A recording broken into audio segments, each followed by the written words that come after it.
Boa noite, que alegria estarmos aqui com vocês, na mais uma noite onde nós vamos ter, assim, grandes momentos de reflexões. Muito gostoso estarmos com esses 3 cursos, com 2 cursos e um grupo de estudo. Quero agradecer, né, a presença de todos os cursistas do curso de Gestão da Educação Especial na Perspectiva Inclusiva, né, coordenado pela professora Geni Lustosa. Agradecer também a presença dos cursistas do curso de Prática Pedagógica para Educação Especial Inclusiva, Ação Docente na Perspectiva da Teoria Histórico-Cultural. Agradecer a presença do grupo de estudo, né, sobre o grupo de estudo de Política de Educação Especial Inclusiva, né, e acessibilidade, que também hoje eles foram convidados e nós estamos, assim, muito felizes em ter essa troca de reflexões, de ideias. E antes de começarmos, né, eu vou fazer minha descrição. Eu sou a professora Robélia, sou a coordenadora do curso de Práticas Pedagógicas para a Educação Especial Inclusiva. Esse curso que é uma parceria com o grupo, com o Ministério da Educação, Renafor, a UFC e o Departamento de Estudos Especializados, né? Eu sou uma mulher negra, estou usando óculos, de cabelo no ombro, estou usando um cordão, um vestido, né?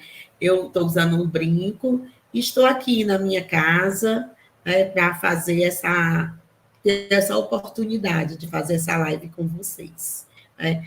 E também é muito legal, porque nós, nesse momento, nós estamos, assim, com a Islândia, que é a nossa intérprete, né, de Libras. A Islândia Castro é uma mulher cis, de pele marrom, cabelos pretos, né, e curtos, na altura do ombro, e blusa vermelha. E ela vai estar, né, participando junto com a sua colega, a Graziele, porque nós precisamos também de 2, né, para fazer essa troca. Seja bem-vinda, Grazi. A Grazi é uma mulher cis, de pele não branca, cabelos cacheados até os ombros, usa óculos de grau e está de camisa da cor preta. Então, essas 2, né, intérpretes, nós agradecemos demais, né, essa participação, que vai deixar a nossa live acessível, né, um direito que nós temos, que todas as pessoas com deficiência, com surdez têm, de poder participar de forma efetiva de todas as ações que estão ligadas, né, principalmente à educação. Então, nesse momento, agradecer todos a vocês, e eu quero, antes de iniciarmos esse nosso grupo, vocês prestarem, nós vamos ter 2 listas, certo, de frequência. Na primeira, quando vocês acessarem a primeira lista, ela vai estar com o nome, link, lista de presença para cursista do curso de prática. Então, quando existir esse nome, link lista de presença do curso de prática, os cursistas do curso de prática pedagógica é que precisam fazer a frequência nessa lista. Vai ter um outro link que logo abaixo vai ter gestão, lista da presença para o cursista de gestão na educação especial. Então, cada um se organizem, leiam direitinho, porque nós vamos ter duas listas. Os participantes, os convidados do do grupo de estudo de política de educação especial, eles não precisam fazer a frequência na lista. A gente conversa na próxima quarta-feira, que é um grupo de estudo que nós nos encontramos nas quartas-feiras na Faculdade de Educação, certo? Então, 2 avisos importantes. E agora vamos lá, minha gente, muita alegria, porque o que é conhecer sobre a teoria histórico-cultural, né? O que nos leva a pensar sobre como o conhecimento dessa teoria, dentro da perspectiva inclusiva, dentro da educação especial, né? Fazendo esse elo, essa interface, essa ligação, vai oportunizar a compreender, pensar em práticas pedagógicas e pensar na gestão da educação especial nessa perspectiva inclusiva. Saber como o ser humano desenvolve, como acontece a aprendizagem, compreender como é que as relações culturais, sociais influenciam na minha prática, na minha gestão da escola, isso é fundamental para que nós possamos desenvolver práticas e gestão que realmente efetive, né, a inclusão. A inclusão escolar de todos que precisam, que estão, que é um direito de todo, e dar uma escola de qualidade, né?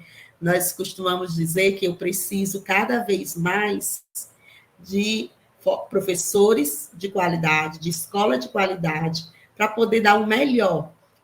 As pessoas com deficiência, elas precisam do melhor para elas conseguirem desenvolver, elas conseguem desenvolver, elas podem desenvolver, elas conseguem aprender. Então, e para que isso se efetive, precisa sim ser o melhor, não só para as pessoas com deficiência, mas para todo aluno que está na escola.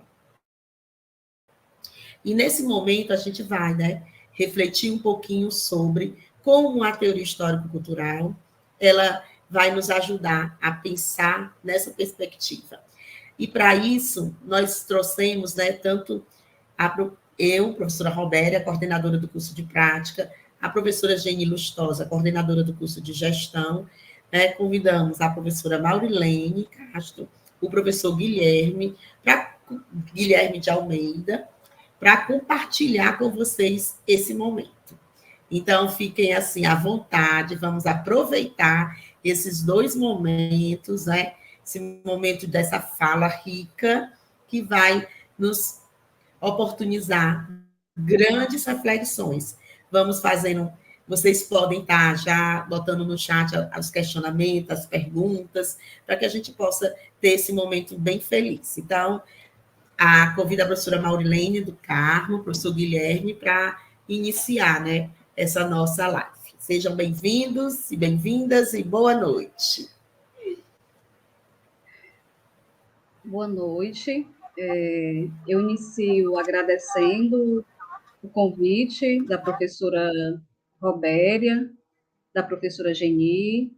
Eu sou a professora Maurilene, sou professora do Departamento de Teoria e Prática de Ensino da Faculdade de Educação. Eu sou uma mulher negra, cabelo castanho na altura do ombro, estou usando um óculos com armação preta, estou com a blusa branca e brincos pequenos prata. Então, assim, eu vou começar, né, assim, eu fiz uma estrutura para a gente conversar um pouco sobre a teoria histórico-cultural e as implicações dessa teoria, né, para a educação especial inclusiva, certo? Então, assim, eu vou começar falando um pouco do meu encontro com a teoria histórico-cultural, né? Eu fui professora da Escola de Educação Básica durante 10 anos, né, e no final dos anos 1990, né, nós tínhamos na Escola de Educação Básica, né, um conjunto de formações para os professores e professoras que tratava do construtivismo, né, o construtivismo que é uma proposta pedagógica, né, que teve um movimento muito forte, sobretudo no final da década de 1990, e que trazia, né, como fundamentação teórica, né, dessa proposta, o nome de dois autores muito importantes, né, que era o Piaget e o Vygotsky, né?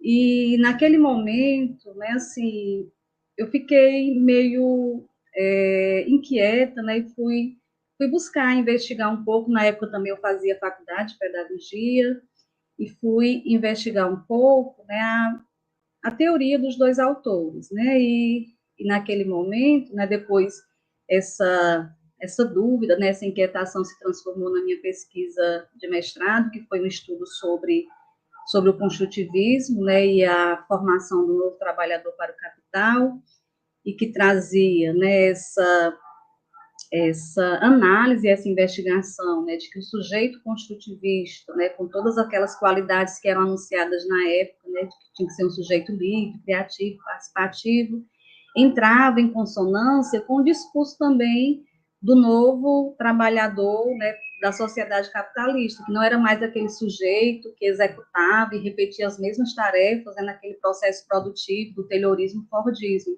E era um novo sujeito que tinha que realizar várias funções, que tinha que ser crítico, criativo, né? Então, na verdade, os dois discursos, né, eles se conectavam, né? Tanto o discurso do sujeito construtivista, como o discurso do sujeito, né, que era o novo trabalhador, para essa nova fase, né, do capital. E como fundamentação teórica, esses dois autores, Piaget e Vygotsky, né? E aqui, assim, não dá tempo a gente entrar, né, nos detalhes, mas eu acho que é importante delimitar, né, que esses dois autores, que vinham como fundamento teórico, né, do construtivismo, são dois autores que têm perspectivas teóricas, né, teórico-metodológicas diferentes. E é bom a gente pontuar isso, porque todo o conjunto, né, de formação de professores que ocorreu naquele período que eu anunciei, né, final da década de 1990, colocavam os dois autores como se fossem parte de um mesmo movimento teórico, né? Então, é importante dizer que tanto Piaget como Vygotsky, eles partem de pressupostos teóricos diferentes, né? Eu até costumo citar, né, a professora Sueli Terezinha, né, que ela, num dos textos que ela escreve sobre isso, ela diz que esses dois autores só têm duas coisas em comum, né? Ambos nasceram no mesmo ano, que foi 1896, e trataram dos mesmos temas, que foi a relação entre pensamento e linguagem, né, e a relação entre desenvolvimento e aprendizagem, né? E, assim, é importante dizer que o próprio Vygotsky, né, ainda em vida, ele fez uma crítica à teoria piagetiana, né, a compreensão da teoria piagetiana sobre a relação entre o pensamento e a linguagem, né?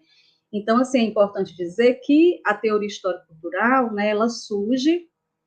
É importante trazer o contexto histórico dessa teoria, né? Eu acho que toda teoria, todo autor que a gente vai estudar, é importante a gente compreender, né, todo o chão teórico, né, o contexto teórico que possibilitou, né, aquela compreensão teórica, né, do movimento histórico, do movimento político, né, do movimento científico, artístico, cultural de uma determinada sociedade, né? Então, assim, o terreno histórico e político que o Vygotsky viveu foi o contexto da Revolução Russa, né? Então, é ali, né, nesse solo que ele vive, né, e é nesse solo que nasce a teoria histórico-cultural, né? E a teoria histórico-cultural, ela surge com o propósito, né, de compreender e explicar a origem, né, consciente do comportamento humano, né? Como é que a gente, né, como é que o nosso comportamento, né, ele se diferencia e se distancia do comportamento das demais espécies animais, né? Então, naquele momento, não só o Vygotsky, né, é importante dizer que ele formou um importante grupo de pesquisadores à sua volta, né?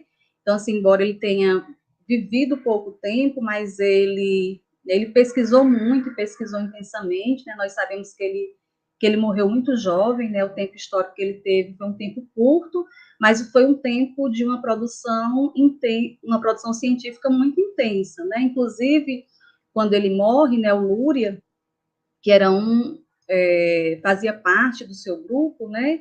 Ele diz, né? O Lúria escreveu uma autobiografia, o Vygotsky não escreveu, né? Sua autobiografia, mas o Lúria escreveu uma autobiografia. Ele fala, né? Desse processo, né? Dessa relação com o Vygotsky. O Leontiev também fala, né? Dessa história, da história do Vygotsky, né? Quando eles organizam as obras escolhidas, né, na União Soviética, no final da década de 70, início da década de 80, e eles vão dizer, né, que o Vygotsky deixou um grande plano de pesquisa, né, que eles tinham que pesquisar para o resto das suas vidas, né, e assim eles seguiram esse plano, né, esse grande projeto de pesquisa, né. Então eles estão ali todos muito envolvidos, né, no contexto de transformação da sociedade russa, né, e da construção de uma nova sociedade, né, que tinha como horizonte a emancipação dos indivíduos, que tinha como horizonte, né, a transformação socialista, né, do sujeito, né, do homem e da mulher. Então, eles estavam ali mergulhados naquela tarefa, né, e também mergulhados na tarefa de criar uma nova psicologia, que eles vão chamar de psicologia, né, comunista, de psicologia marxista, né, e que depois eles também chamam de teoria histórico-cultural, né, esse termo ele surge em um dos manuscritos, né, escritos pelo Vygotsky, que é o Significado Histórico da Crise da Psicologia, que eu cito aqui porque eu considero que é um texto importante, né, para a gente compreender a importância dessa obra. Né, eu acho que não é à toa, né, que existe uma escolha, né, por essa perspectiva teórica de compreensão, né, e de fundamentação mesmo do que é a educação especial inclusiva, né, e de como a teoria histórico-cultural pode contribuir para essa educação especial inclusiva, e não só para a educação especial inclusiva, né, para a educação de um modo geral, né? Então, assim, eu estou dizendo isso para a gente fazer nessa contextualização da obra do Vygotsky, né, o compromisso que eles tinham, né, com o conhecimento, e que esse conhecimento, né, ele chegasse a todos os sujeitos que faziam parte daquela sociedade, né, tanto que, junto, né, com o seu grupo, ali por ocasião da Revolução Russa, né, todos eles se envolvem, por exemplo, na grande tarefa de alfabetização do povo russo, que naquela época, né, compreendia cerca de 80% da população que era analfabeta, né, e, assim, esses processos, né, foram processos importantes que também se transformaram em processos de investigação científica, né, para o próprio grupo, né, grupo de pesquisa. E é importante, né, dizer, né, que, assim, dentro dos diferentes temas que foram objeto, né, da preocupação da teoria histórico-cultural, né, do grupo do Vygotsky, né, nós temos a temática da pessoa com deficiência, né, que naquela época era utilizado o termo defectologia, né, que inclusive tem um tomo da obra escolhida que é dedicado, né, à tradução dessa obra e que vem sendo traduzida hoje por diversos, né, diferentes autores, né, desse campo, dessa área que vem estudando a teoria histórico-cultural, tá certo? Então, assim, é importante dizer, né, que o Vygotsky tinha esse compromisso, né, com a formação desse homem integral, e, assim, eu penso que nesse campo, né, assim, algumas categorias, elas são importantes, né, para a gente compreender esse processo, né, e aqui, assim, eu elegi, né, como a gente tem um tempo determinado para falar, eu acho que é importante a gente compreender duas categorias que são fundamentais, né, e que atravessam todos os processos de aprendizagem humana, né, que são as categorias desenvolvimento e aprendizagem, né? E, assim, um outro elemento também que eu gostaria aqui de destacar, que, assim, é de fundamental importância, né, é a filiação teórica né, tanto da teoria histórico-cultural, né, do grupo do Vygotsky, ao materialismo histórico dialético, né? Então, assim, é importante a gente dizer isso, porque isso não é algo acessório, né, na obra desses autores, é uma questão que é fundamental, inclusive para a gente compreender as categorias que atravessam a obra desses autores, né? Então, assim, as categorias, né, que são categorias que fazem parte da teoria marxiana do materialismo histórico dialético, que é a categoria da totalidade, né? A gente tem que compreender todos esses processos a partir da totalidade dos processos sociais, a partir da historicidade dos processos sociais e a partir da contradição, da dialética, né? Então, assim, nenhuma das categorias que são estudadas, elas estão desarticuladas dessas três categorias centrais: totalidade, repetindo, historicidade e dialética, né? Então, é importante a gente compreender isso.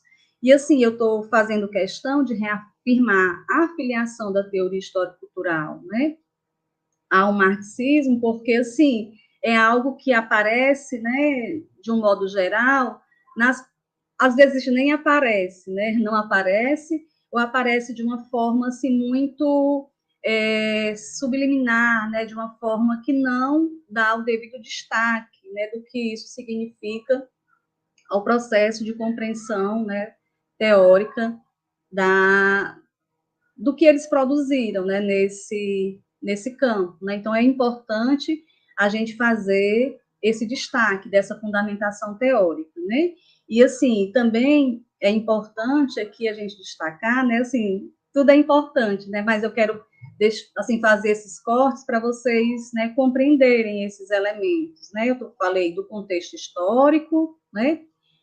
Primeiro falei desse encontro com o Vygotsky, que é o encontro que acontece na Escola de Educação Básica. Eu acho que isso, né, essa presença, né, do Vygotsky na formação de professores, né, é algo ainda muito forte, né, tanto na formação inicial dos professores, sobretudo nos cursos de pedagogia e nas demais licenciaturas, e também nos processos de formação continuada, né? Então, é importante compreender, mas compreender e aprender essa teoria com o seu devido rigor, né? Não com as deturpações que foram realizadas em sua obra, que inclusive é objeto de estudo, né, de alguns autores importantes. Eu vou citar aqui só dois, né, para a gente exemplificar, que é o Newton Duarte, né, que fez todo um estudo das apropriações indevidas da obra do Vygotsky, e isso foi resultado, né, das traduções, né.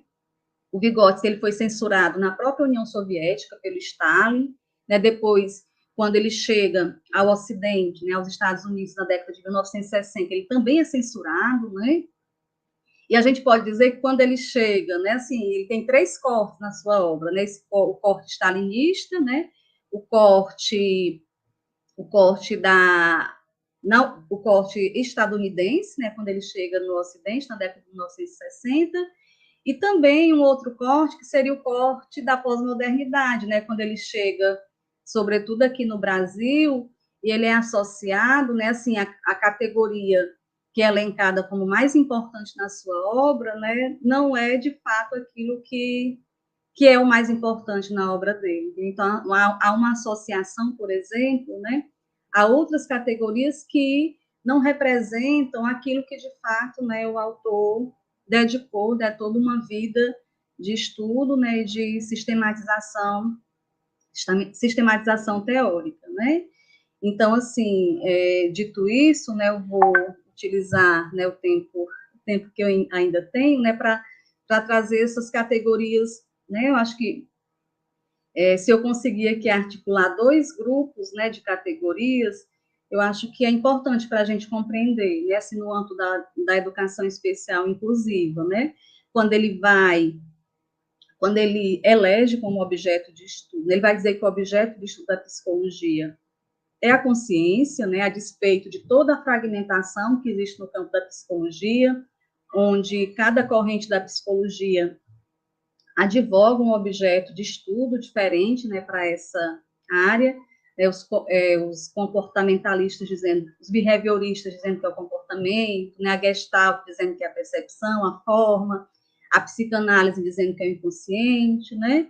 E o Vygotsky vai nos dizer, né, que o objeto de estudo da psicologia é a consciência, né? E a consciência é um todo integrado, né? E ele vai dizer que mais importante do que a consciência é o sujeito, né? Porque ele diz assim, né, num dos textos, ele diz assim para a gente, ora, a consciência, né, ela não paira sozinha por aí, né? A consciência precisa de um corpo. Então, mais importante do que a consciência é o sujeito, né, que abriga essa consciência. Que, assim, a gente pode, inclusive, fazer, né, ele faz uma comparação semelhante, né, no campo da educação especial, vou usar esse termo, né, ele faz na defectologia, e eu vou dizer aqui que isso serve para a educação especial inclusiva, né, mais importante do que a deficiência é o sujeito, né, e ele vai dizer que a gente não deve centrar nossa atenção, né, na deficiências, né, e sim nas possibilidades daquele sujeito, né? E isso tem a ver, né, assim, tem toda a articulação com os conceitos que ele formula para explicar o que é o desenvolvimento, né? O que é o sujeito. Ele utiliza, né, assim, é interessante que ele utiliza uma frase do Marx, né, quando ele diz assim, a anatomia do homem é a chave da anatomia do macaco. Né? O que ele está querendo dizer? É o que o Marx quis dizer para a gente com essa frase, né? E o que o Vygotsky quer dizer para a gente com essa frase, né? Que se a gente compreende o mais desenvolvido, a gente compreende o menos desenvolvido. Então, assim, o nosso horizonte deve ser sempre o mais desenvolvido. E, assim, eu compreendo que essa, né,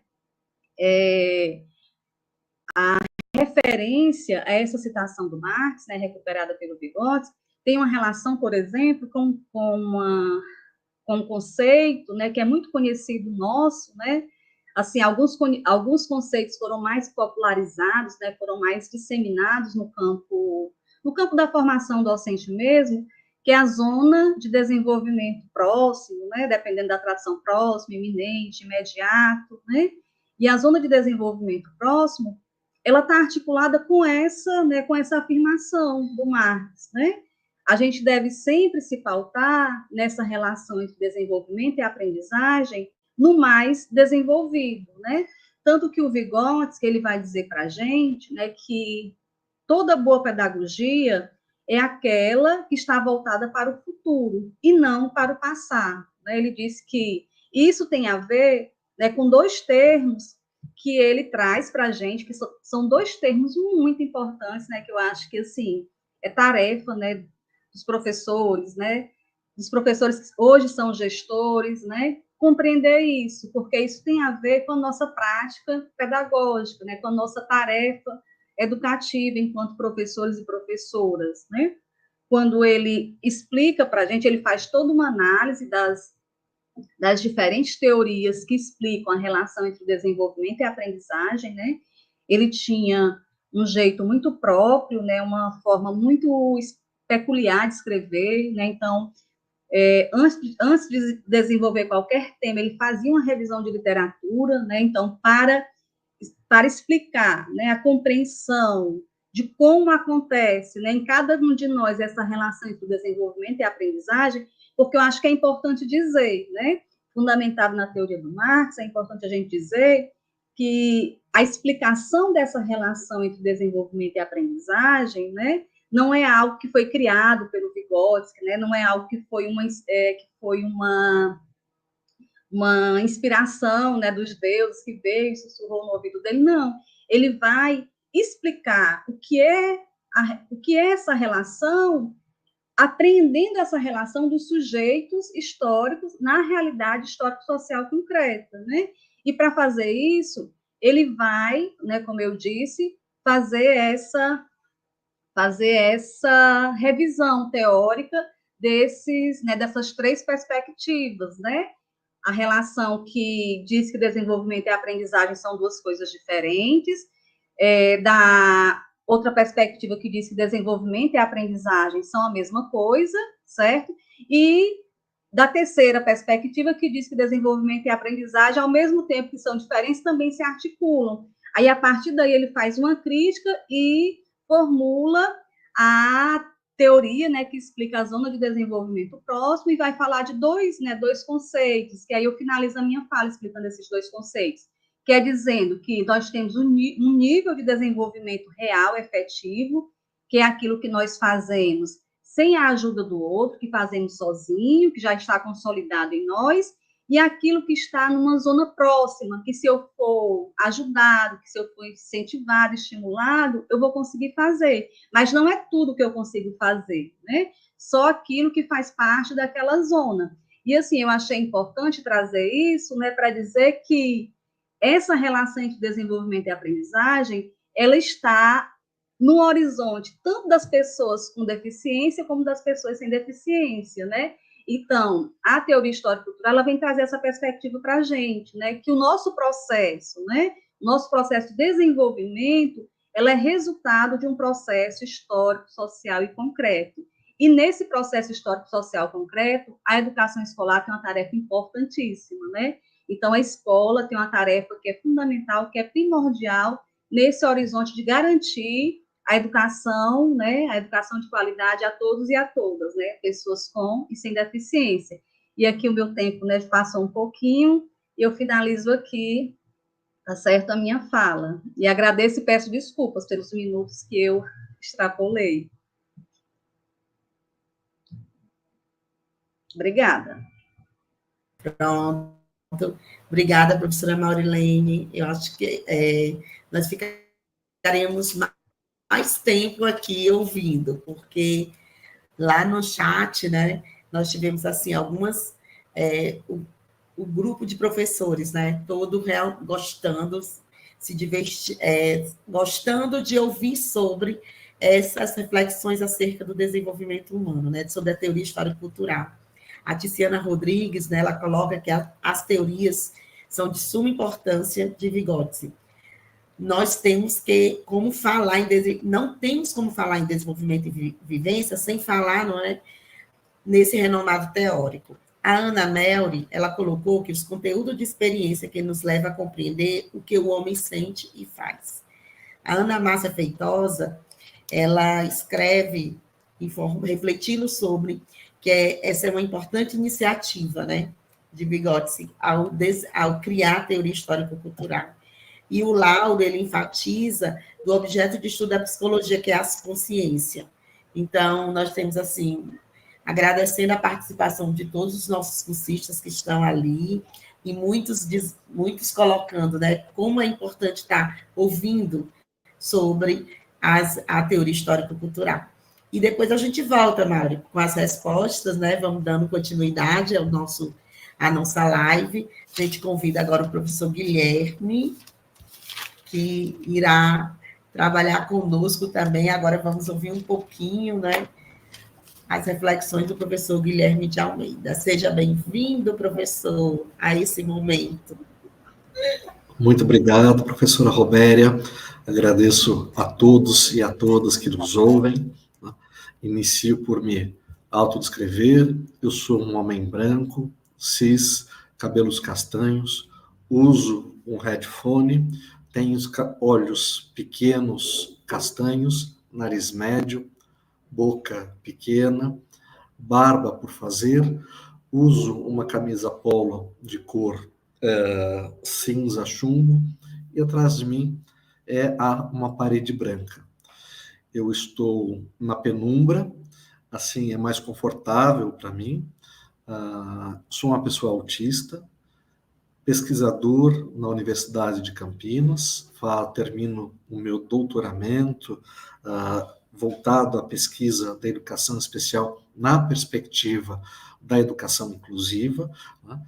E tenho o prazer de estar aqui com vocês, né, numa ação de uma universidade que é referência quando a gente vai falar de educação especial na perspectiva da educação inclusiva, que hoje em dia eu tenho até me dado ao direito de falar muito mais diretamente educação inclusiva do que educação especial, na perspectiva inclusiva, né? Eu acho que esse termo, por mais que seja acurado, né, acertado, ele gera um bom tanto de confusões, especialmente no que a gente vai pensar que é educação inclusiva de fato, né? Antes de 2008 e após 2008, tendo como marco o Plano Nacional da Educação Especial na perspectiva da educação inclusiva, né? Que é o que traz efetivamente como política para o Brasil a ideia do que é inclusão, né? Efetivamente do que é inclusão. Até então, o Brasil trabalhava num contexto muito mais voltado para a segregação, e volta e meia flerta com esse modelo de segregação educacional, e o modelo de integração. O modelo de integração, eu acho que, deixa eu trazer, né, rememorar aqui com vocês, né, a exclusão, eu acho que é muito claro o que significa para todos nós, né, é ser colocado à parte, é ser visto como um pária da sociedade e ser excluído, banido dos espaços sociais, dos espaços coletivos como um todo, né? Depois a gente vai ter um movimento voltado muito mais em compreender que nós, pessoas com deficiência, ou outras pessoas categorizadas, né, vamos colocar num olhar mais contemporâneo da coisa, com pessoas pretas e pardas, né, ou mulheres, né, eram vistas como insuficientes, né? Então, fazendo uma analogia com outras categorias, né, de como se colocam pessoas, né, vamos pensar que no período da escravidão no Brasil, se pensava que pelo menos, né, os barões de engenho, né, os barões de café, eles pensavam que eles estavam fazendo um bem às pessoas escravizadas, às pessoas pretas e pardas, porque muito embora reconhecessem toda a força, né, daquele povo, eles acreditavam que era um grupo de pessoas incapazes de se autodeterminar, né, de se organizar como sociedade e de trazer o que era entendido como civilidade na época, né? Volta e meia, né, a gente flerta, o machismo flerta em pensar a mulher como sendo menos do que o homem, né?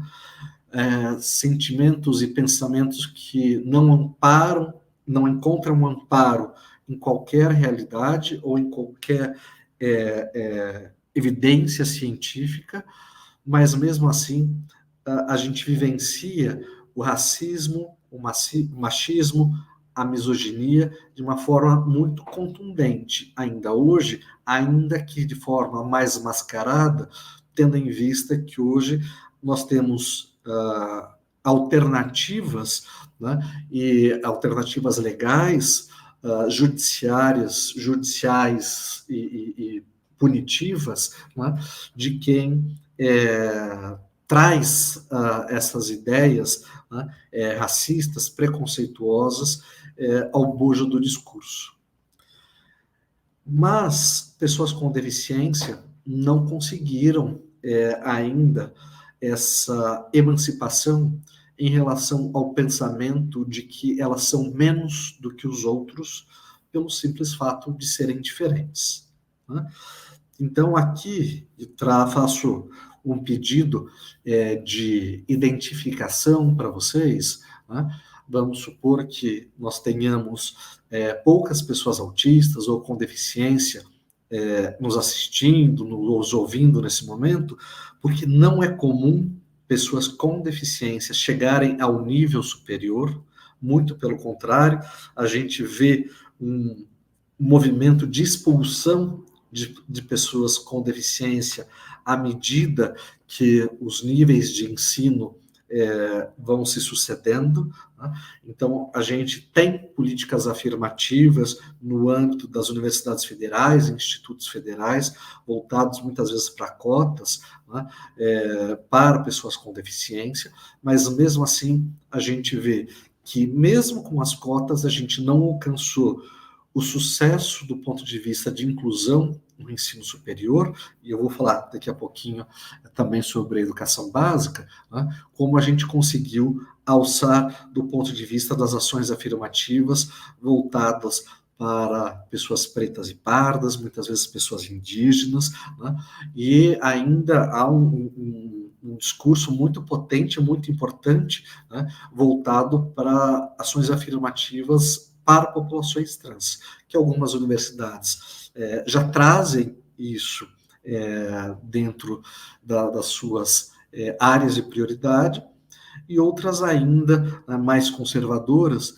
deixam esse tipo de ação um pouco para baixo do tapete, né? E por que isso acontece, né? Porque existe uma expectativa absolutamente negativa em relação a determinadas populações, né? Há uma expectativa absolutamente negativa em relação a pessoas com síndrome de Down, a pessoas autistas, a pessoas surdas, a pessoas cegas, né? Ou pessoas tidas como deficientes a partir do que se compreendeu e se normalizou na sociedade.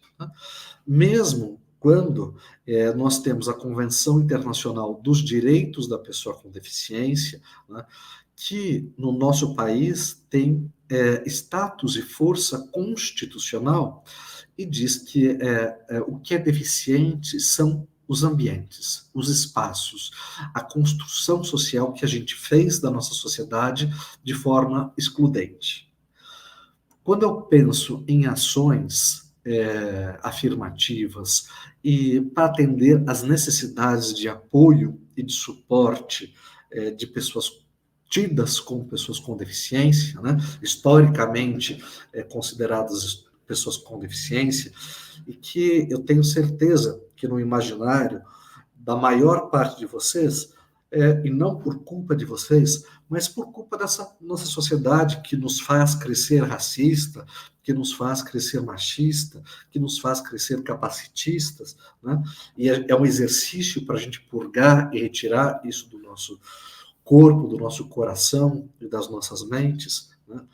A gente pode pensar que os apoios que uma pessoa autista, uma pessoa com síndrome de Down, paralisia cerebral, precisa, nada mais são do que ações afirmativas para tentar deixar equânime, né, essa histórica abandono e esse histórico construção de uma sociedade que não considera a diferença, que não considera a pessoa que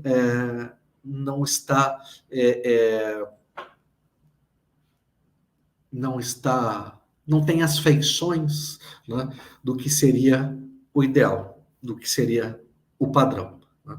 Nesse momento, eu gostaria de contar uma pequena anedota para vocês do que aconteceu comigo há cerca de 20 anos atrás, né? Como eu mencionei, eu sou um homem cis, branco, ou seja, eu tenho todas as intersecções que trazem uma pessoa privilegiada dentro dessa nossa sociedade. E 20 anos atrás, talvez vocês ainda consigam ver na câmera de forma mais nítida do que pessoalmente, se um dia não pudermos nos encontrar, né? Eu tive o que se chama de paralisia de Bell, que é uma coisa que nada tem a ver com autismo, mas é uma coisa que acontece de certa forma frequente com as pessoas, né? Essa paralisia de Bell diz respeito a um congelamento, vamos dizer assim, muscular, né? E eu tive todo um hemisfério do meu rosto paralisado, né? Então eu fiquei com o rosto todo torto, com a língua distendida para fora, né? O olho mais caído, talvez vocês notem pela câmera, né? E a língua para fora, a ponto da minha língua sangrar de ser em contato com os dentes, e eu não consegui pôr a língua para dentro, né? Eu tinha de 19 para 20 anos quando isso aconteceu. Eu estava entrando num shopping com a minha mãe, a gente estava de férias, né? Eu estava de férias e estava visitando minha mãe no interior de São Paulo. Nesse momento eu fazia faculdade de Direito em Curitiba, e dentro dos privilégios, sendo um homem de classe média, fui levado ao hospital, né, do plano de saúde que nós tínhamos naquele momento. A gente passou ali pela triagem e perguntaram se eu tinha alguma deficiência, né, dado o meu aspecto, a falta de possibilidade de comunicação, né? Então me perguntaram se eu tinha alguma deficiência. Minha mãe falou que não, e que eu estar daquele jeito, né, com o rosto todo torcido, era a razão de estarmos ali no pronto atendimento. Naquele momento, eu passei na triagem e fui colocado em uma maca para aguardar o atendimento. Para vocês verem como toda a minha questão cognitiva estava plena, né, demorou um bom tanto para ser atendido, e eu pensei, bom, se eu ficar deitado nessa maca, podem achar que eu já fui atendido, e vai demorar mais ainda. Se eu vou sentar na maca, porque talvez pensem que já terminou o medicamento, alguma coisa, e alguém vai vir conversar comigo. Lembre-se que, durante todo esse tempo, né, eu passei com o rosto todo torto, com essa paralisia, e a língua para fora, sem conseguir dizer nenhuma palavra. Tá? E foi o que eu fiz. Eu sentei na maca para esperar. Dali a alguns instantes passou uma enfermeira, ela olhou para mim e falou assim: o que você quer? E eu com a língua para fora, sem conseguir articular a fala, ou seja, sem conseguir me fazer entender da forma como a maior parte das pessoas se comunica, né? Eu não pude dizer nada muito inteligível, né, que fosse compreensível para aquela enfermeira.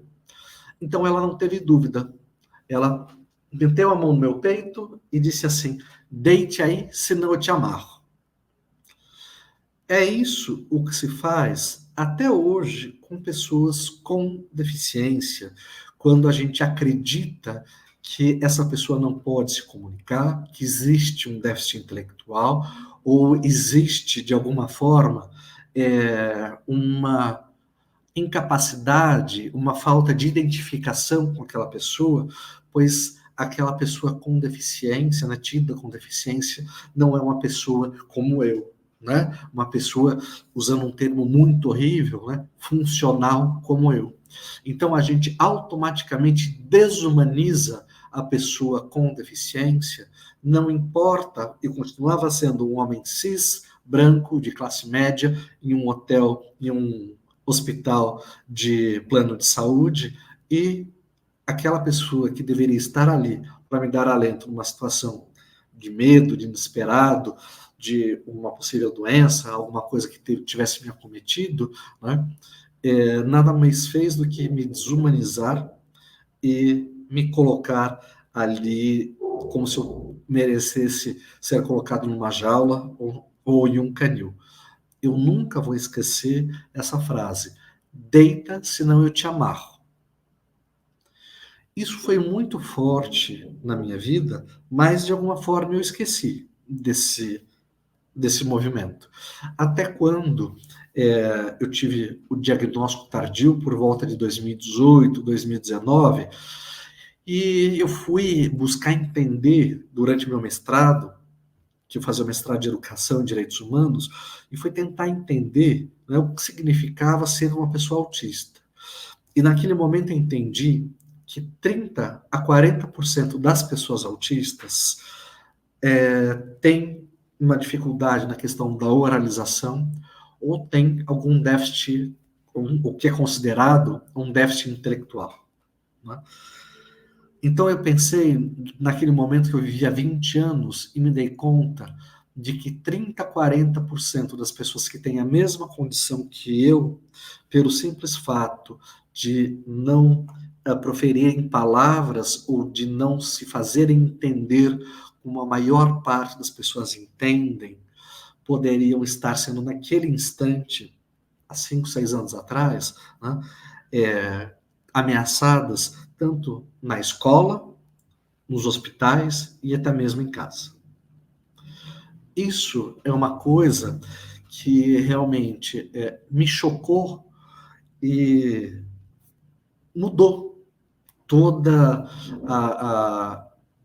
aquilo que eu dediquei à minha carreira acadêmica e profissional até então. Muito embora todos nós aqui, né, a gente tenha consciência sobre a invisibilização, né, que minorias e maiorias minorizadas, como as mulheres, como os pretos, as pessoas pardas, sofrem, né? As pessoas com deficiência, elas são a maior minoria. Elas são o maior grupo, efetivamente, de minorias no nosso país e em qualquer outro. E mesmo assim, a gente tem uma percepção de que essas pessoas ainda não são percebidas de forma completa como seres humanos. Né? Trago alguns elementos da fala da minha colega que me antecedeu, uma fala brilhante, para trazer para vocês uma provocação, né, acerca também de uma reflexão de Marx, acerca da omnilateralidade, né, quando ele falava da questão da educação. Quem de vocês já ouviu falar da omnilateralidade? Né? Não muitos, mas muitos já ouviram falar da educação integral, né, que volta nesse governo federal recente com muita força no sentido de compreender o ser humano, não apenas como, especialmente nós adultos, vamos falar um pouquinho nós adultos, eu já chego às crianças, né? Mas nós não somos unicamente, ou não deveríamos ser voltados para o trabalho, né? Para a exaustão mental, que hoje a gente tem uma verdadeira... usando uma palavra que talvez não seja no campo da saúde a mais correta, né? Mas uma pandemia de burnout, porque nós não suportamos mais, né, essa sociedade que tanto nos cobra e tanto nos policia, e a gente tem que viver para o trabalho e nunca é suficiente. Né?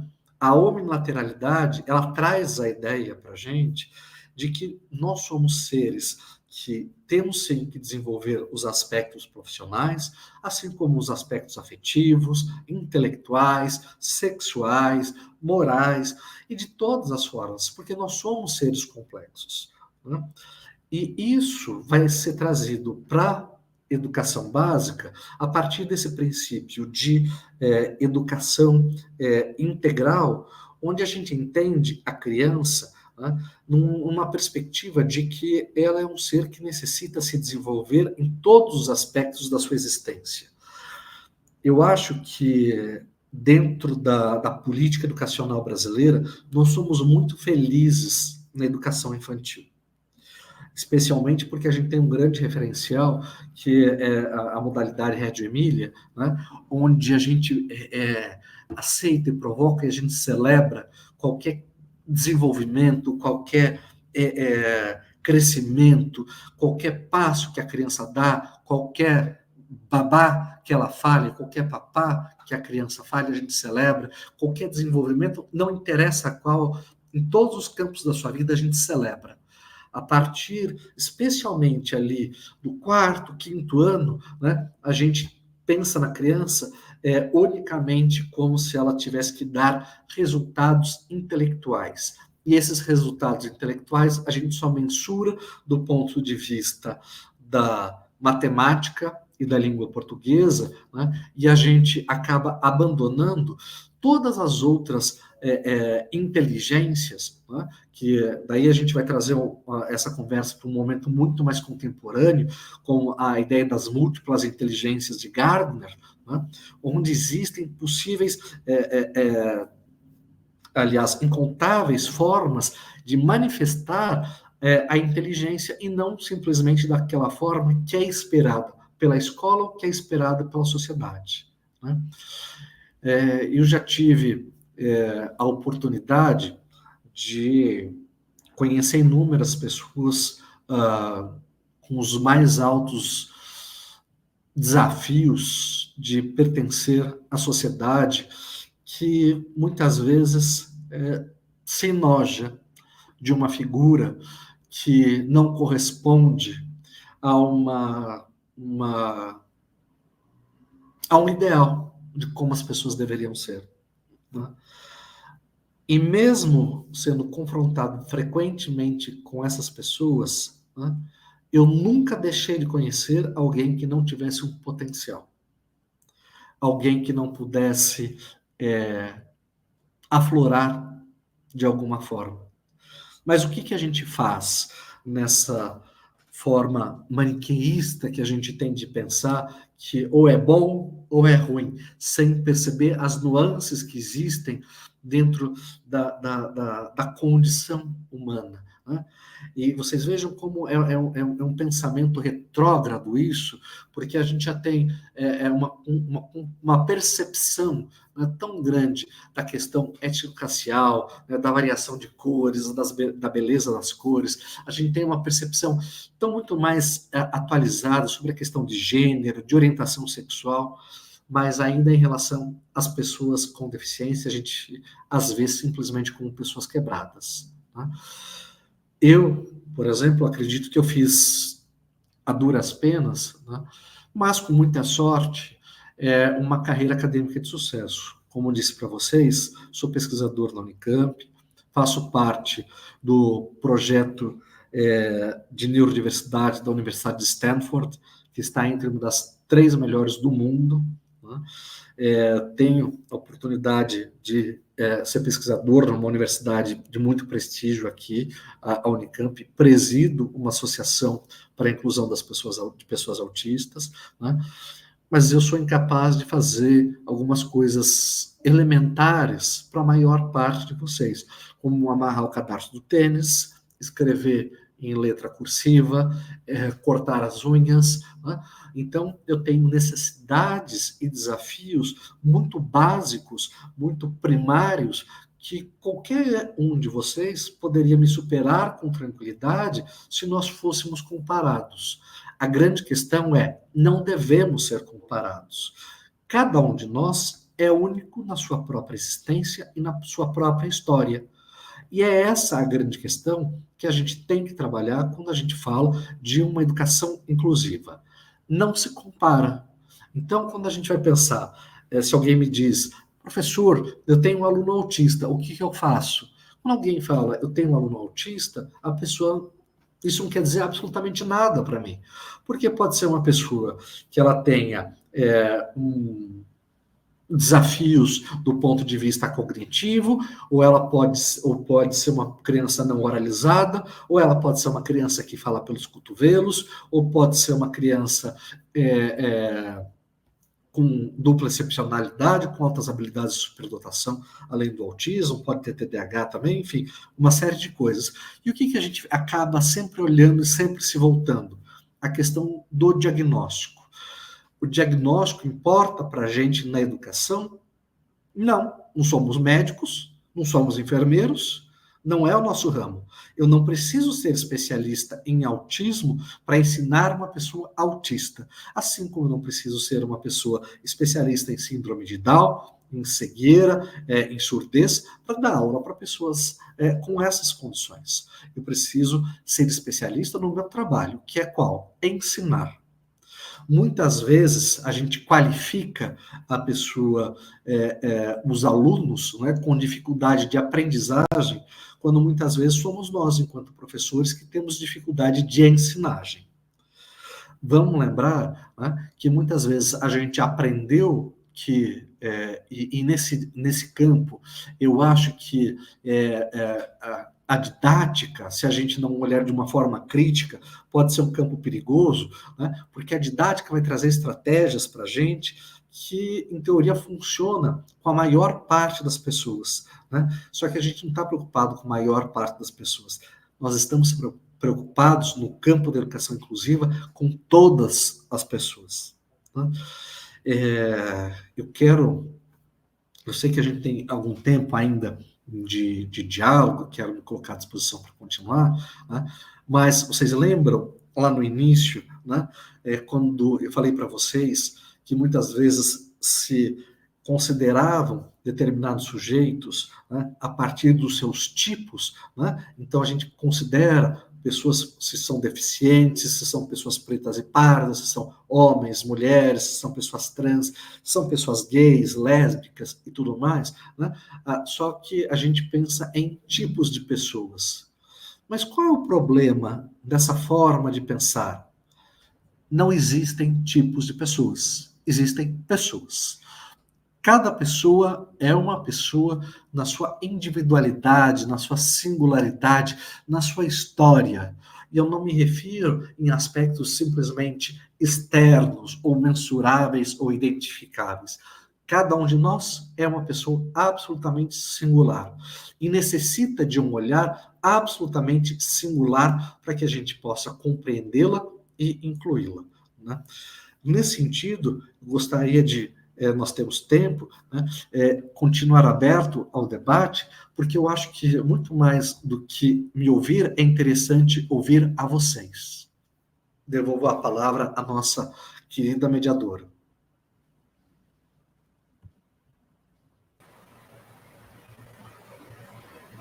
Ei, professor Guilherme, olha, nosso chat está assim lotado,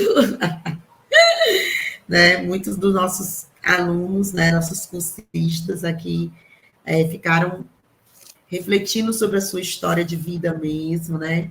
E pensando como cada pessoa é única. Que palavras maravilhosas, professor, quando fala que nós estamos pensando, precisamos pensar em pessoas, né? E fazer o melhor. Qual é o nosso melhor?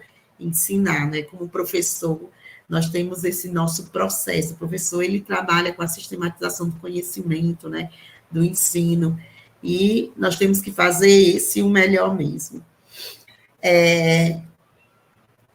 Muitos colegas aqui, concordo com o professor, ainda há muitos colegas engessados, né, nesses achismos, precisamos mesmo, né, precisamos ser especialistas em sermos humanos e olhar para o nosso próximo com empatia. Que coisa maravilhosa estar ouvindo isso. Então, o chat ficou lotado, né? Aí nós temos aqui alguns colegas que colocaram o seguinte, algumas perguntas, eu vou logo me referir a o que significa inclusão, pediu para o professor Guilherme explicar um pouquinho para ele, o que significa inclusão, né? E a professora Liliane, ela também faz uma pergunta, professor Guilherme, gostaria de ouvir sua opinião sobre professores que argumentam práticas, né, que falam que tem práticas, professores que têm práticas excludentes e diz que tem porque não tem formação, né? E com isso eles reclamam da perspectiva vigotskiana, da perspectiva, né, da perspectiva inclusiva. O professor, aí ela diz que na escola ela vê o professor compartilhando gabaritos imensos, robusto, oferecido pela secretaria, mas não se relaciona, né? Nenhum compromisso em poder ensinar. Aí tem essa pergunta que ela colocou. Aí a gente pode ver, aí depois eu vou pegar aqui as perguntas para a Maurilene. Essas foram as perguntas que eu já peguei para o professor Guilherme. Pronto. O que significa inclusão e professores que têm práticas excludentes e sempre dizem que tem essas práticas porque não tem formação. Olha, a inclusão significa respeitar o outro mais do que tudo, né? Aceitar o outro mais do que tudo, né? Eu vou trazer para vocês um exemplo que não tem a ver com pessoas tidas com deficiência, mas é igualmente excludente. Falando da minha realidade lá na Unicamp, né, nós tivemos há alguns anos vestibular indígena, né? E nesse vestibular indígena foi feito todo pensado para populações indígenas e tudo mais, em determinados cursos, como de pedagogia, né? E muitas vezes existia uma tentativa, né, de trazer essas pessoas para o nosso mundo, Tá? O nosso mundo urbano, o nosso mundo que a gente pensa a partir de uma dinâmica de troca escrita, né? E não a partir de um universo de valorização de quem aquelas pessoas eram. Afinal de contas, né, a gente pensa, né, que esse vestibular, né, deveria ter se dado para que a potencialidade daquela população fosse trazida para um âmbito universitário e, em comunhão com este, a gente pudesse construir e compreender coisas novas, coisas diferentes. Mas o que se tenta fazer? Se tenta colonizar o outro. Efetivamente, todo o tempo tentamos colonizar o outro. Seja uma pessoa indígena, seja uma pessoa do campo, seja uma pessoa da população ribeirinha, seja uma pessoa com deficiência. Né? O que a gente faz muito com pessoas autistas? Existem uma série de tratamentos milionários voltados para pessoas autistas, para que a gente condicione essas pessoas para que não façam suas estereotipias, né? o movimento pendular, não mexam a mão, né? Para que elas contenham os corpos delas, né? Numa dimensão que deve ser colonizado a um modelo que existe só na cabeça das pessoas, que é impossível, porque não existe um modelo de um ser humano. Né? Então, existe essa grande questão que eu acho que a gente pode ter inúmeras, né, traduções do que é inclusão, mas eu acho que é uma boa iniciativa a gente pensar no que é inclusão, não querer colonizar, não querer dominar o outro, mas querer crescer com o outro, a partir do outro, numa troca genuína de experiências, onde eu dou àquele que está à minha frente tanto peso e tanto valor quanto a mim. Né? Então, eu acho que isso é fundamental. Né? E quanto à fala, né, acho que da Lília, né, que sobre a questão da falta de formação, é uma verdade. Né? Pelo menos na maior parte das universidades que eu tenho acesso, que a gente conversa muito, dentro da associação, a gente tem um grupo chamado Singularidades, para conversar com as universidades, né? E dentro da Unicamp, né, vejam, na Unicamp a gente tem um semestre com uma matéria voltada para a educação inclusiva. Vocês acham que dá conta? Não dá conta. Né? Os alunos não saem preparados para aquele universo, né, que está sendo muito demandado hoje e de forma super adequada pela sociedade como um todo. Né? Eles não são preparados para isso. E daí a necessidade da gente cobrar do poder público, especialmente dos municípios, do Estado. Né? Do Estado, normalmente, eu meio que já perdi as esperanças, mas os municípios são muito combativos no sentido de garantirem e buscarem formação continuada aos seus professores. Né? Então, tem sim que fornecer formação continuada, mas que faça sentido para a gente. Porque muitas vezes eu vejo, a gente sabe hoje que existe um boom de diagnóstico para pessoas autistas. Eu não quero resumir a inclusão a pessoas autistas, mas eu vou usar esse recorte. Né? Existe um boom de diagnóstico de pessoas autistas. E muitas vezes o secretário de educação o que faz? Chama um terapeuta, um médico, um psiquiatra para falar sobre essas pessoas. Ué, nosso papel não é diagnosticar, tratar os nossos alunos. Nosso papel é ensinar. Então, a gente tem que buscar alternativas pedagógicas de como ensinar para todos. Então, vamos pensar que eu não posso pensar só no meu aluno autista, eu tenho que pensar em todos os meus alunos, e pensar em todos os meus alunos, cada um aprende de uma forma, eu vou pensar em ensinar de forma diversificada. Então, um dia eu vou dar uma aula, hoje, né, a gente fez um encontro mais expositivo, no outro dia eu vou trazer alguns elementos gráficos, né, para pessoas autistas trabalhar com imagens é fundamental, né, sem isso a gente não consegue um desenvolvimento interessante. Né, então, existem vários aspectos, só que a gente vai pensar, mas só pessoas autistas se aproveitam disso? Não, todos os alunos. Né? Então, a gente tem que pensar em alternativas e tirar essa ideia, né, que muitas vezes existe, falar assim, professor, então eu tenho que dar 2 aulas, né, um para os meus alunos normais e outros para os meus alunos de inclusão. Não. Você tem que dar uma aula que faça sentido a todos. Então, um dia você vai dar aula de um jeito, outro dia você dá aula de outro jeito, e assim, independente da forma como as pessoas aprendem, porque toda pessoa com diagnóstico ou não aprende de uma forma diferente da outra, né, a gente vai contemplar essas pessoas, e isso é fundamental. Né?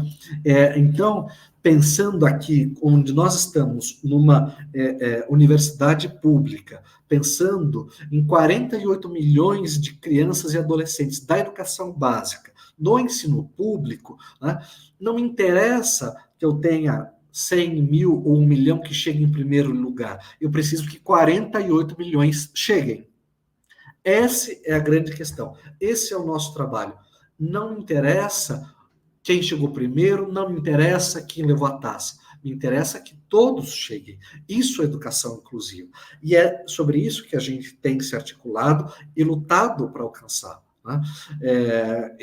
Foi por isso que, vocês vejam, a minha formação, a minha graduação foi em Direito. E foi por isso que eu vim para a educação, buscando essa justiça. Qual justiça? Justiça social para todos. Não só a justiça do judiciário, que diz respeito a essa ou aquela pessoa, que acaba, muitas vezes, se privilegiando de uma determinada situação, né?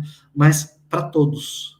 Esse é o meu trabalho como educador, e eu acho que falta formação e a gente nunca deve parar.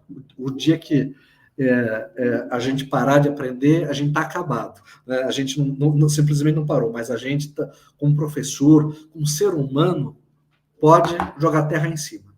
Não, estamos mortos.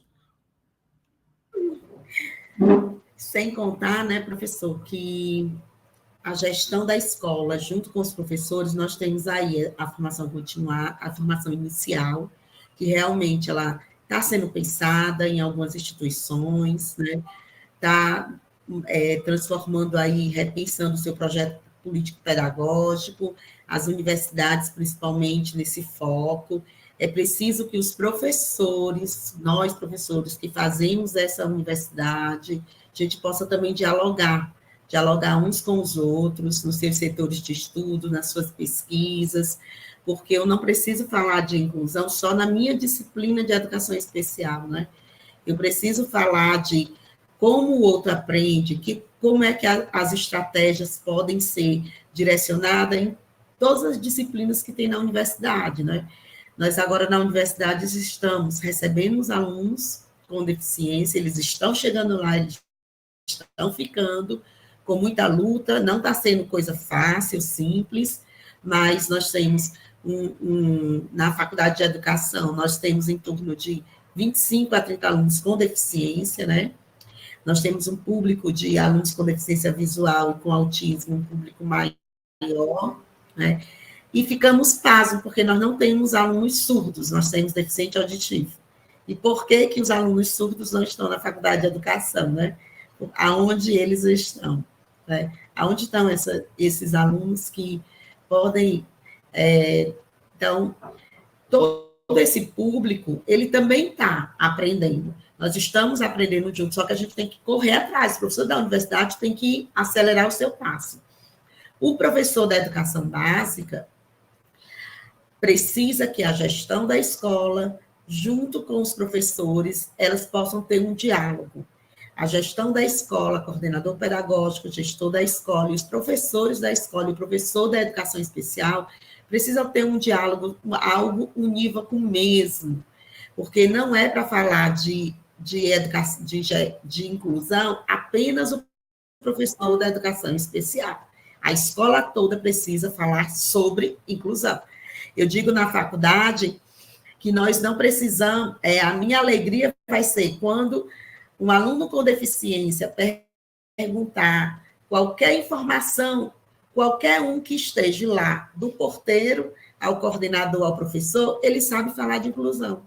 Nós não podemos falar de inclusão apenas quem é da área. Todos precisam falar. E essa é a nossa luta, né? Então, para isso, não é só termos inúmeros cursos de formação, mas a gente participar desses cursos, refletir sobre esses cursos, esse curso que o Renafor está fazendo, essa parceria agora com a universidade, tanto o curso de gestão de prática, como de gestão na educação inclusiva, como de prática pedagógica, ele precisa ser vivenciado. Então, participar dos cursos, das reflexões, dos nossos encontros, e a gente fazer uma relação com a teoria, né, dessa teoria com as práticas, porque somos professores. Quem está fazendo esse curso é o professor que tem aquele aluno real. Nós não estamos falando de aluno invisível, de um aluno que tem uma deficiência, mas eu estou falando do João, da Maria, que ele é unívoco, ele é específico. Então, é ele, como é que ele aprende? Eu costumo dizer que eu não preciso. Eu acho que o professor precisa saber como é a turma dele, quem são os seus alunos. Independente se um tem deficiência, o outro tem déficit de atenção, isso é uma característica que, se o professor souber como ele aprende, isso vai entrar. E a gente tem que ensinar a todos, né? Como o professor Guilherme colocou aqui. Eu tenho que dar uma aula que ensine a todos. Aí, para a professora Maurilene, eu vou trazer aqui a Ivanilda, né, Abreu, ela coloca assim, que Vygotsky, ao falar da instrução, né, ele enfatiza que instruir tem a responsabilidade de organizar o meu social educativo. Então, quando eu vou, né, quando ele fala da instrução, ele diz que o professor tem que organizar esse meio social. Então, ela queria que você falasse um pouquinho sobre isso, né? O que é instrução? Instrução e escola é a mesma coisa, aprendizado? Então, vamos lá. Então, assim, eu acho que, assim, tem uma frase, né, que tem como fundamento mesmo tanto a teoria marxiana como a teoria do Vygotsky, né, é repetida pelo Dermeval Saviani, quando eles fazem a seguinte reflexão, que a humanidade, ela não está dada em nós, né? Então, quando nós nascemos, né, nós trazemos as características que nos identificam como partícipes, como membros da espécie humana, né? Mas a condição de partícipe do gênero humano, que é participar da história social da humanidade, isso é um processo histórico, concreto, que precisa ser construído. Então, a instrução, né, e mais particularmente no caso da educação escolar, ela tem esse papel, fazer com que cada sujeito em particular se aproprie do conjunto da história da humanidade, né? E, assim, eu acho que foi o Guilherme falou, né, assim, eu acho que é uma tese que é muito importante, né, da obra do Vygotsky, que é uma grande sacada, é quando ele diz que a aprendizagem é a força propulsora do desenvolvimento. Nós nos desenvolvemos porque nós aprendemos, né? Então, assim, a aprendizagem deve ser um processo ininterrupto da nossa existência, né? Se a gente para de aprender, a gente para de se desenvolver. Então, a todos, indistintamente, tem que ser dadas as condições de aprender. E na educação escolar, quem faz essa mediação, né, não só o professor, né, porque a gente aprende com os nossos pares, né, com os sujeitos que estão naquele espaço escolar, mas o professor tem essa tarefa, né, primordial de fazer essa intermediação, né, da história, do conhecimento, da arte, da filosofia, com os sujeitos que estão ali, né? Então, ensinar nesse sentido, nessa perspectiva, não carregando, não trazendo a carga pejorativa, né, da escola tradicional, não é o ensino tradicional, mas ensinar é importante, né? Sem a apropriação dessa história, né, do gênero humano, a gente não se humaniza. Então, a gente precisa, né, assim, recuperar essa categoria que ele traz como instrução, lá no texto Instrução e Desenvolvimento, e em outras traduções tem ensino, né? Então, assim, e para não causar confusões, né, eu gostaria até de citar aqui um outro autor, que é o Leontiev, quando ele fala, né, de ensinar, ele traz uma outra, né, categoria muito importante, que é a apropriação. E ele vai dizer que essa nossa apropriação do mundo, né, a apropriação do conhecimento, né, dos valores, dos costumes, da arte, da filosofia, é uma apropriação ativa, mas a gente não faz essa apropriação ativa sem a mediação do outro, né, do sujeito, do espaço. Então, é importantíssimo a gente compreender disso. A gente não pode abrir mão, né, na nossa tarefa enquanto professor, enquanto educador, na nossa prática educativa, a gente não pode abrir mão dessa categoria, instrução, ensino, né? Sem ela, não há processo de humanização, né? Eu até lembro, né, no nosso grupo de estudo, né, quando nós lemos o texto Primeiro Ano de Vida, do Vygotsky, né, ele traz a seguinte frase, né, que nunca, o período que o sujeito está mais próximo da morte é quando ele nasce, né, e é uma contradição, né, o bebê ele nasce cheio de vida, mas ao mesmo tempo ele está mais próximo da morte, porque o bebê humano é um dos, né, das diferentes espécies, é um dos únicos que precisa de cuidado. Ele não quando ele nasce, ele não anda, ele não fala, ele não consegue expressar as suas vontades. Então, se ele não tiver a mediação do outro para cuidar, né, para ser alimentado, para ser carregado de um lugar para o outro, né, ele não consegue sobreviver, né? Então, assim, esse processo, né, de socialização, ele é algo que não, assim, que está assim, inviabilizado de acontecer se não tiver presente essa categoria, que é a categoria do ensino, certo? Tem outra pergunta, Roberto? Pronto, eu estava aqui lendo, procurando. Não, nós temos, assim, excelente fala, né?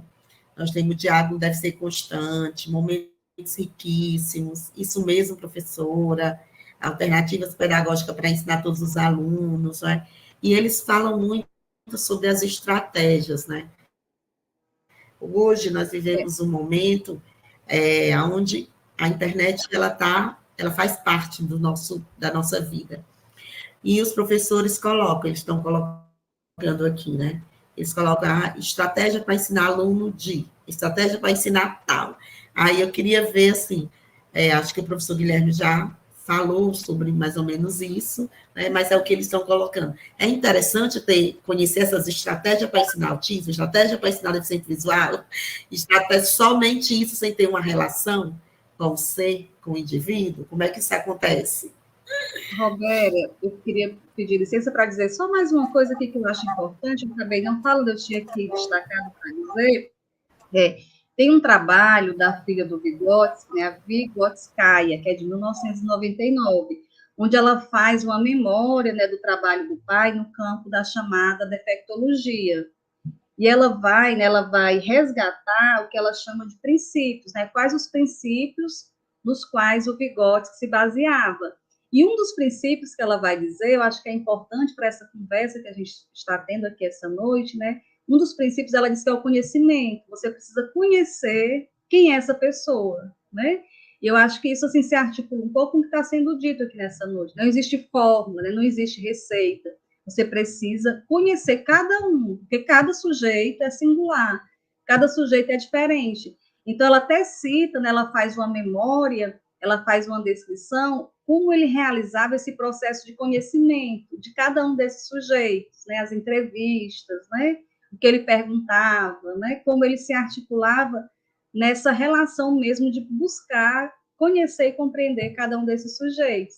Então, acho que isso serve para a gente hoje, né? Acho que cada professor, cada professora, ele precisa conhecer cada um dos seus alunos, porque cada um, né, é um sujeito particular, um sujeito diferente, né, com características e necessidades diferentes, né? Independente se é com ou sem deficiência. Eu acho que o conhecimento ele é importantíssimo. Então, eu acho que é um dos fundamentos da nossa prática, né? A gente precisa saber e conhecer quem é o nosso estudante. E isso ela cita aqui nas memórias, né, do trabalho do pai dela, né, que era o Vygotsky, com a defectologia. Eu acho que é importante a gente saber disso.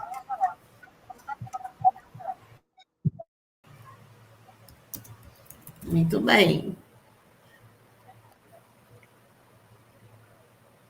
Então, pronto. Aí agora tem essa do professor Guilherme, como é que ele vê essas estratégias específicas para cada uma pessoa com deficiência, que a maioria dos cursos enfatiza muito só nesse ponto. Eu acho, né, continuo achando que no universo a quantidade de alunos que a gente tem, né, existe, por exemplo, uma questão que é voltada muito para crianças, né, jovens com deficiência, que é o PEI, né? Então, isso que é o PEI, que é o Projeto de Estudos Individualizado. Né? Isso faz parte de uma tradição norte-americana, né, onde eles têm uma outra abordagem educacional, outros recursos e uma outra realidade muito distante da realidade brasileira. Né? Então, é basicamente a mesma coisa que a gente pensa, porque na Suécia é o melhor ensino do mundo, por que a gente não faz a mesma coisa aqui? Porque não daria certo. Porque lá eles têm 4 milhões de habitantes no país inteiro, aqui a gente tem 48 milhões de alunos só na educação básica. Né? A gente tem um território de proporções continentais, a gente tem uma questão histórica muito diferente, uma questão econômica completamente diferente, cultural completamente diferente, e a gente tem que levar em conta de que a gente tem que construir estratégias a partir do que nos é dado, né? E não a partir de um modelo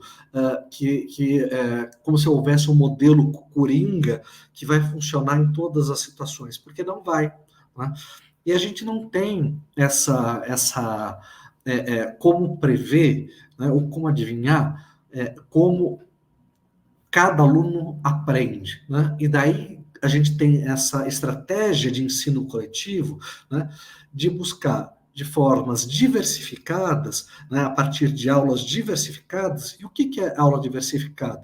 Ora, se um dia eu dou uma aula expositiva, no outro dia eu vou dar uma aula dialogada, no outro dia eu vou dar uma aula onde eu vou inverter o sujeito ativo e passivo dentro da sala, daí no outro dia eu vou fazer uma aula no parque, daí no outro dia eu vou fazer uma aula com vídeo, daí no outro dia, e cada dia, e assim que eu vou construindo o meu ensino, porque não adianta apenas que eu repita do mesmo modo sempre. Então eu vejo professores que repetem em exaustão a mesma coisa, como se na simples repetição a pessoa fosse aprender. Não vai. Você precisa ensinar de formas diferentes. Né? Então, se permita ser criativo e olhe para o seu aluno. Né? A professora Maurilene trouxe uma coisa que é fundamental. Tem professor que não sabe quem são os alunos. Né? Por quê? Ele não sabe o quê? Não sabe o nome? Não sabe o nome. Né? Mas nunca conversou, nunca viu o aluno. Porque ele acha que ele está numa posição tal, né? E daí, vocês vejam, e Paulo Freire já trazia isso, né? Que essa coisa da gente como professor, eu vou lá e vou depositar nas crianças o que eu acho importante. Olha que bobagem, sem ver o que essa criança, né? Sem ver o que essa cultura que está ali pode contribuir e o que pode ser construído na troca, o que a gente pode fazer junto. Né? A gente fala muito de educação democrática, de gestão democrática. Né? É uma das coisas mais difíceis de se fazer, mas vocês percebam o resultado maravilhoso que a gente consegue quando a gente consegue trabalhar dessa forma. Né? É muito mais fácil trabalhar sozinho. Né? Nesse exato momento, a gente está num projeto com a professora Geni, trabalhando em grupo e tudo mais, e para mim, pessoalmente, que tenho, né, alguns desafios enquanto coletivo, é muito difícil trabalhar de forma coletiva. Mas o resultado que a gente vê com esse trabalho é muito superior. Né? Então, eu acho que a gente tem que parar de pensar no que eu ensino para uma criança autista e buscar alternativas de ensinar, diferentes formas de ensinar. Não uma criança autista, não uma criança com síndrome de Down, mas crianças como um todo. Né? E vamos lembrar, a gente tem aqui nosso patrão da educação, Paulo Freire, né? Quanta coisa ele nos ensinou de forma maravilhosa. Né? Se eu vou ensinar uma coisa que faz mais sentido para aquela criança do ponto de vista da existência, da concretude, ela vai aprender de uma forma muito mais fácil, muito mais orgânica do que uma coisa abstrata. Então, vamos pensar numa criança autista com hiperfoco, né? Vamos supor que ela deixe de perceber o mundo inteiro que a rodeia, né? Mas ela percebe aquela coisinha, então começa a partir daquela coisinha que ela tem o hiperfoco e vai abrindo o olhar dela para esse mundo imenso que a gente vive. Né? eu acho que para toda criança, para todo ser humano, é uma estratégia pedagógica que funciona, né? A gente começar a partir da realidade, né? E não começar a partir do que a gente abstrai. Daí depois a gente vai para a abstração, né? Conforme vai desenvolvendo, a gente vai trabalhando de outras formas, mas vamos começar da realidade.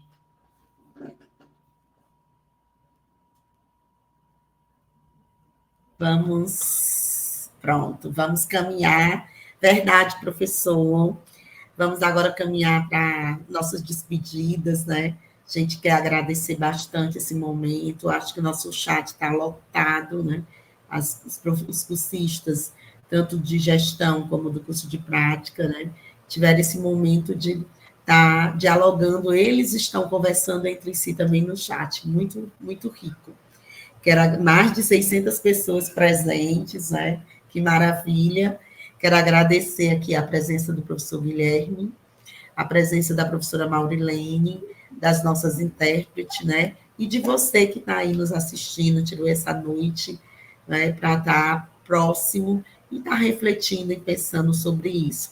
Aproveito, né, para agradecer também a professora Geni, toda a equipe dela, toda a equipe também do curso de prática, do curso de gestão, que por trás das câmeras, né, estão nos auxiliando. Aí agora eu passo, né, a palavra final, uns momentos finais para a gente se despedir, professora Maurilene, depois o professor Guilherme.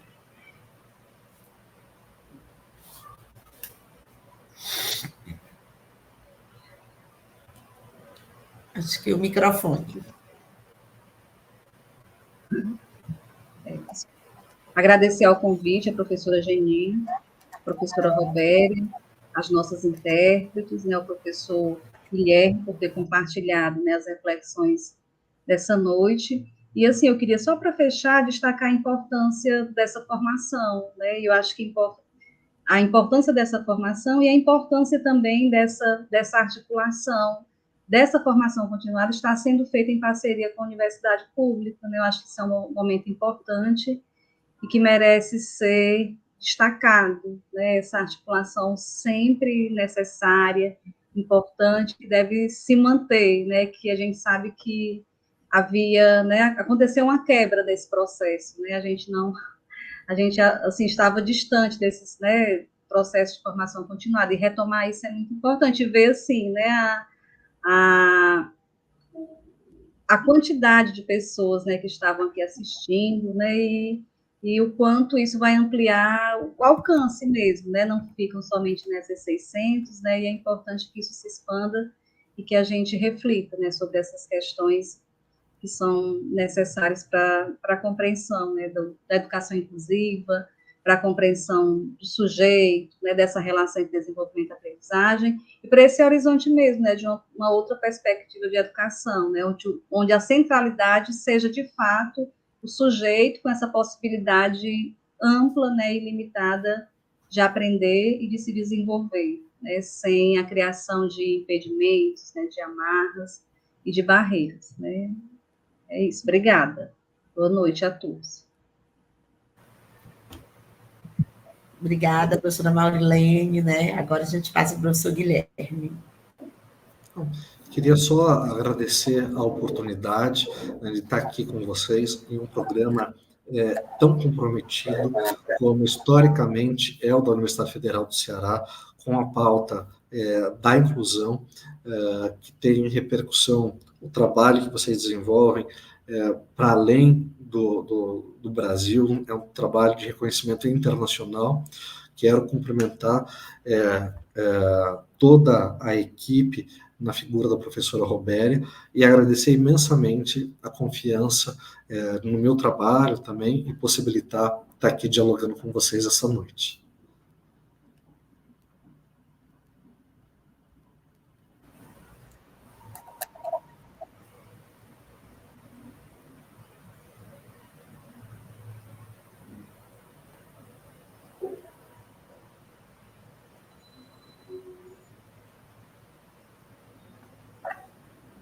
Professora?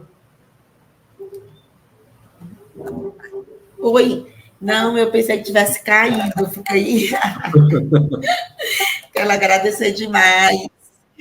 Teve hora que deu pane, coisas de tecnologia. Acontece. Finalizamos por aqui.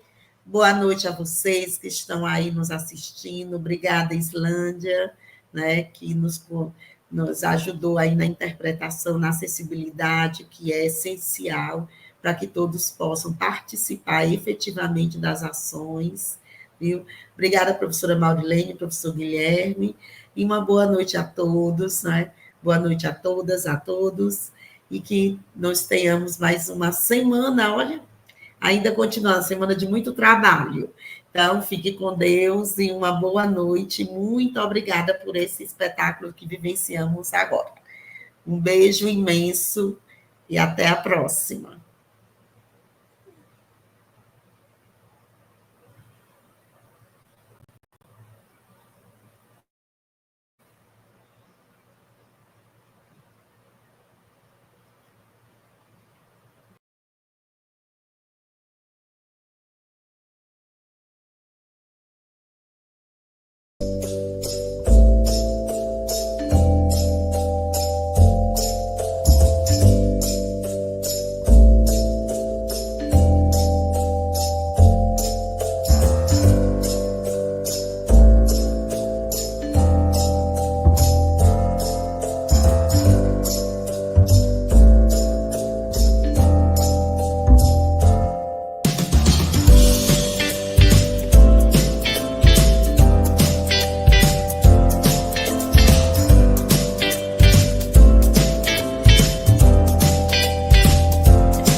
Thank you.